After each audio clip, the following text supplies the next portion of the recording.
Spider-Gwen, Ghost Spider, Gwen Stacy, whatever you want to call her, has just permanently moved into Earth 616. That is Marvel's main continuity. According to All-New Spider-Gwen, the Ghost Spider, her reality has just been rewoven to make her a fixture of the main universe. And listen, I love Gwen.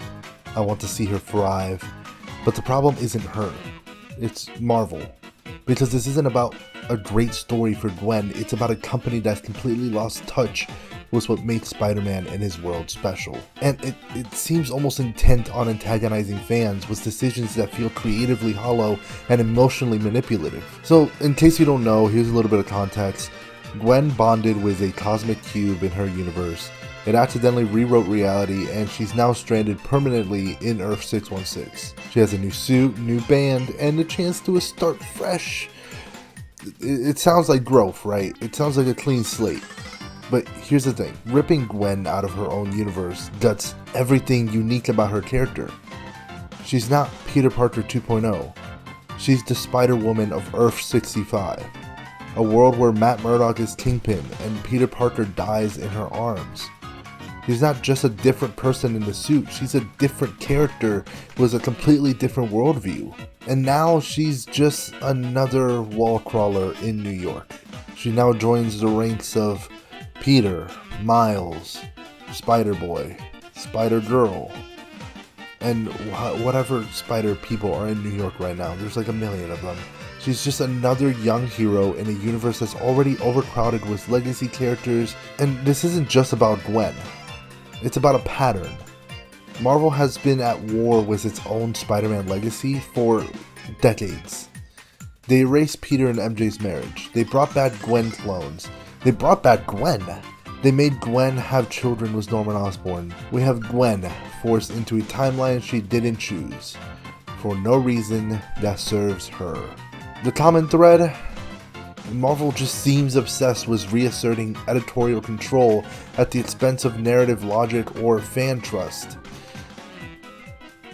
Now, obviously, there's a business reason behind this. Of course, Gwen is massively popular thanks to Into the Spider-Verse, and her design is iconic. She's definitely the big three. She's one of the big threes of Spider-Man now. It's Peter, Miles, and Gwen. Yay. But by moving her into 616, Marvel gets to sell more crossovers, feature her in more events, and make her easier to market as part of a mainline toy, comic, game ecosystem. But in doing that, they're just flattening her. They strip away anything that made Spider-Gwen special on Earth 65. It's like if you took Batman Beyond and forced him into the Justice League without Bruce, without Gotham, or any of the themes that made him matter. The reason Miles works is because he came from his own tragedy, in his own world, and then was invited into the mainline universe via meaningful development. Gwen didn't get that. She's being forced into 616 and being rewritten by a cosmic cube, and now she's here whether it made sense or not. And the reason I made this video in actuality is because it warps Peter's story too. We don't know exactly what this entails. Gwen is back from the dead. Now she's the new Gwenpool, which is like the Wolverine version of Gwenpool. I don't know. I don't care. It's so stupid. But now there's two Gwens in 616. We got the one that died, who's brought back from the dead as Gwenpool. And now we have Spider-Gwen. And I get there's like this weird concept in the Spider-Man fandom that Gwen just doesn't, like, her death just doesn't matter anymore. It's not meaningful or something like that, and I completely disagree with that. You can make Gwen's death mean something, but you're destroying it by doing it this way. It was a defining moment in Peter's life, a symbol of failure, growth, and consequences. It was his second Uncle Ben. And now there's like two Gwens, and it just dilutes that emotional weight. It makes Peter trauma feel optional, like it's just a footnote instead of a pillar. Like, why does Peter still feel bad about Gwen dying when Gwen is still alive now? And now there's a multiverse variant of her, and there's like 5 clones of her. Listen, Marvel has every right to experiment. I'm not saying they can't, but it feels like they're not creating from passion anymore. They're reacting to trends, chasing synergy, and bending characters into whatever shape the brand needs next quarter. I don't want Spider-Gwen to disappear, I want her to thrive. But she needs to thrive in a world that's hers, with her own stakes, her own tone, and her own legacy. Forcing her to 616 isn't bold, it's lazy, and it shows once again that Marvel just doesn't trust fans with emotional permanence.